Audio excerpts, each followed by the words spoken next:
everybody. For my speech today, these will be my two guests, and their names are Rhonda. And then we also have Dean. What if one day you woke up and realized something that you worked so hard for and poured years of blood, sweat, and tears into was suddenly sold without your knowledge? Well, that is exactly what happened to Taylor Swift.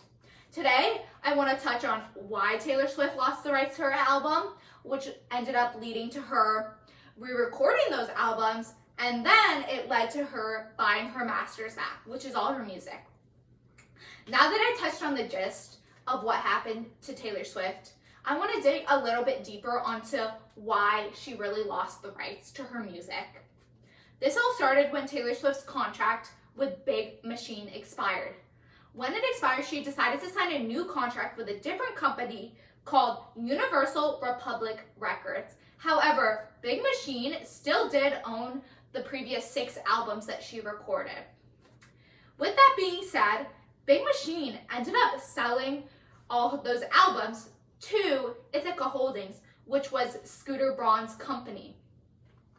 Eventually, Scooter Braun went on to sell all of her work to Shamrock Holdings for $300 million, and Taylor Swift was not aware that this was happening. She was not even given the option to buy back her work, and she described that as feeling like she was being stripped away from her years of hard work.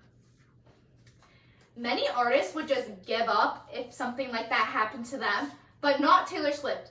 Taylor Swift did have a plan.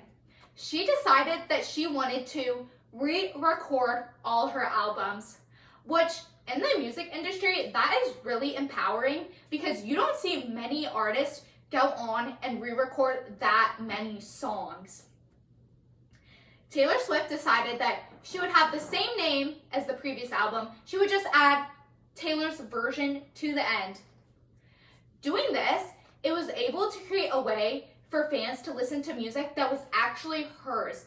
Because if the fans were listening to her older albums that Scooter Braun sold, Scooter was still getting the royalties and making money off those listens.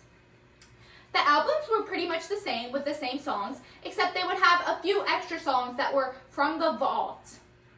The albums that Taylor Swift re-recorded were Fearless, Red, 1989, and Speak Now. However, there was no need to re-record her first album, Taylor Swift, or Reputation, because Taylor Swift was able to buy her masters back. After the years of hardships, this year in May 2025, Taylor Swift was able to buy her back all her music.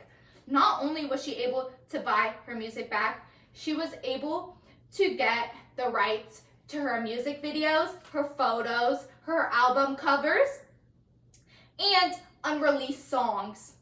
But how did she do this? She went on to announce it through social media so all her fans could know that all the music is all hers.